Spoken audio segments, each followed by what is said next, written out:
He was involved in university activities. He was not an activist and outside the university. He was involved inside the university. He was trying to change the university, make it a more inclusive space. So he's from the OBC Mapala community. So he really fought for OBC reservations. When he came in, there was hardly any OBC student, though the law was there, although the Mandal Commission had come. There was hardly any OBC students in the class. Now, if you look at the classroom, you have equal representation. I mean, 50% is SC, ST, OBC. Babu is one of those teachers from Dalit Bahujan background who has fought and given cases, done RTIs, created forums, OBC forums, and did strikes. He has done. He has also mobilized people to go for dharnas. We used to do dharna in front of MHRD, in front of arts faculty. Babu is one of the many professors who worked across universities in India to make the university a more inclusive space. That was his main field of action. But later, also as part of this kind of activities, he got in touch with GN Sai Baba. GN Sai Baba was arrested. So he is a 90% disabled person. So because of that, everybody supported. There was a defense committee for him. And Babu also was one of those people who supported GN Sai Baba. So I think the police is also targeting anybody who has, across the spectrum kind of politics, and also anybody involved with supporting and defending GN Sai Baba. So I think that is also one of the reasons. When did you when did you start to learn about Bhima Koregaon violence? We had read about it, but we didn't know anything about the Elgar Parishad, because we know about the Bhima Koregaon, but we didn't know that there was an Elgar Parishad. That we came to know through the police who raided us. I mean, Babu must have known more, but we started really seeing what is this Elgar Parishad, because we are not Maharashtrians, we don't even know the meaning. So later we came to know. Now I know what it is really, because I've met the people who were part of that, and I really know that it is a coming together of different groups. Elgar Parishad really brought together a lot of groups, in one platform against fascism, against the Modi government. So now I know it was a very, very revolutionary kind of meeting that happened. But at the time when we were raided, we knew vaguely, but not this clearly. And we never met the people. Now I know the people, because whenever I go to court, I see the people, some of them are arrested, but their friends and all come to the court, so I know about it more. Yeah, I think it's a planned move to curtail civil society. Because if you look at the people involved in the case, they are very, it's like, they are very representative of various spheres of civil society. Some of them are working civil society, and also all kinds of resistance to hegemonic structures, to corporate structures, to government when it is going wrong. So all of these people were involved in some kind of interrogation of the hegemonic. So this is a planned move. That is why they had they installed these files. Arsenal reports show us that all these files were actually put into their computers. It recently stands for me also, it has come out. So I think it's a planned move to stop any kind of resistance or any kind of interrogation of the hegemony, so that they can do as they wish. How did Hany Babu come into this group? Yeah, he was interrogating the university basically and creating, and they want to do, I think they really want to dismantle the university as it is, as even though it has all its problem, even that they want to dismantle. They want to privatize education. And Babu also was involved with GN Sai Baba's defense. GN Sai Baba was fighting mining companies and fighting for the rights of Adivasis. So Father Stan Swami was fighting for Adivasis who were put in prison without bail for years. So everybody in this, Sudha Bharadwaj also, everybody has been fighting for a cause, a social cause, which is not not like social service. It is like an interrogation of the power, what is at the moment powerful. So I think this is a sample case. They want to target some people so that it is an example for everyone that if you open your mouth, even a person like Hany Babu, who's a university professor, associate professor, can be easily put in jail and made to stay there for years and years. See, we used to read about all these things in a theoretical way. We used to know, it's not that we were not aware. And we also used to read about the black movement and their own engagement with prisons and in all sorts of way. But once this happened, I really, whatever I learned so much that books never taught me. I learned how unjust the system is, how broken the system is, and there is absolutely no value for subaltern or whatever. Those who are marginalized, there is absolutely no value for their lives in India.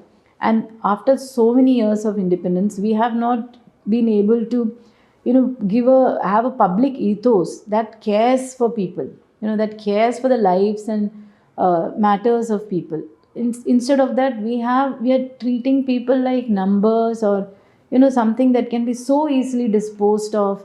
So when I see it, it is extremely shocking, the stories that I hear, the marginality of all the people who are in jail. Most of them are very, very underprivileged, lying there for years together. On many of them are there is no real evidence. If somebody really is being fair, they should be out, and they don't have help. The families just get broken because they go to prison. So this is a huge injustice that I'm seeing right before me, face to face, which is really, which is the first time I'm seeing these kind of things. See, the key problem is 70% of our prisons are under trial. Prisoners are under trials. So why? I don't think many countries have this kind of system where you just push people into the prison without them being proven guilty. So there should be some system that you put people. Prison system itself is problematic, but within that also you're just pushing 70%, and the prisons are overcrowded. So what is this? And why are they there? Why are they there? Because they are stuck, literally. I know so many cases who, after getting bail, under trials, after getting bail, are not able to come out because there is no support. They don't have money, or they don't know the processes. So people like Babu, within the prison also, they're trying to help such people. So when you help them, they're able to come out. When you get them the right lawyers, they're able to come out. But right now, if there is nobody working to do that, they don't have the social support to actually come out. So even after getting bail, there are so many people. Even the Supreme Court had noted that recently. So this is a major issue, the under trial issue. That is why the prisons are crowded. And this goes back to what I am saying. Why are they being pushed? Because there is no value for them. There is no cultural value for some people in our country. They have access to all rights. They have except mobility. The state can only constrain their mobility. So what they are doing is, and also if you look at what is happening in prison, there are no doctors, there are no medical facilities, there is an emergency, there is no way in which they can be taken outside. And we hear from the prison that many people just die of disease in prison, just because they cannot get help in time.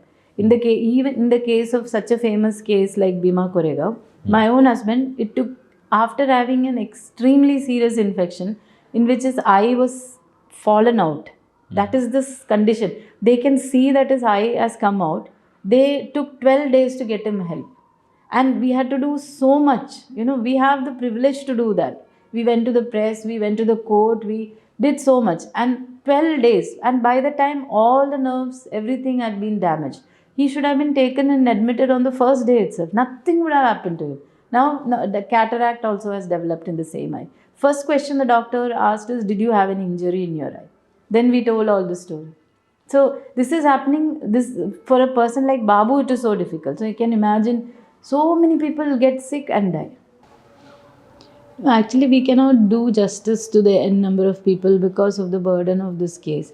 And even the people inside, all of them are activists. That I think I've written about this also. There is a big contradiction, because now we are forced to focus on ourselves, because we have always focused on, especially not me, but the people inside, Rona Wilson, or he was working for political prisoners. But right now, even he is constrained, because we have to fight this case and we have to bring this out. But what I think is, like SAR Gilani did, once he came out, he created CRPP. He could have just, lived normally, but he created CRPP, continued his association with Tihar jail, was always visiting. He pulled Rona into it. Rona also was part of CRPP. Then Babu also came. I think once they come out, then we will all do something. And there are also many people who talk to us, and we are in touch with a lot of people. We should really do something about this. We know now what exactly is needed to be done, because if somebody does something, many people can come out, and their stories can also come out. So maybe once they come out, till then I think we'll be really, like, right now I'm traveling every 15 days to Mumbai.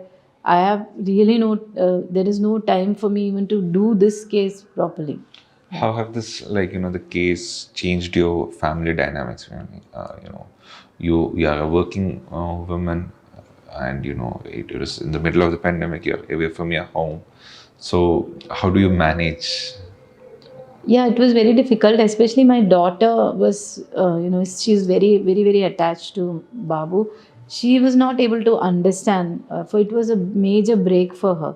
So for a long time, I was trying to hold her hand, and so I even moved as much as Babu. I had to take care of her also, and no one could be here with me. So in that sense, it was very difficult. But yeah, I managed. Did you feel a sort of an isolation when this happened? No, actually, I was telling you before also, no, many people support me. A lot of people support me. And my college also is very, very supportive. And I don't know, I have, don't feel that, I'm isolated. Because even if they can't be here physically, mentally, through messages and everything, people are aware. And in that way, I'm privileged. Do you think that privilege is relative? Because Of course, yeah. because Yes, yes. because you should have actually got more support, but when you look at other people, you feel like, okay, I'm Yeah, done. yeah, I feel that, yeah. It's a relative also. Maybe, yeah.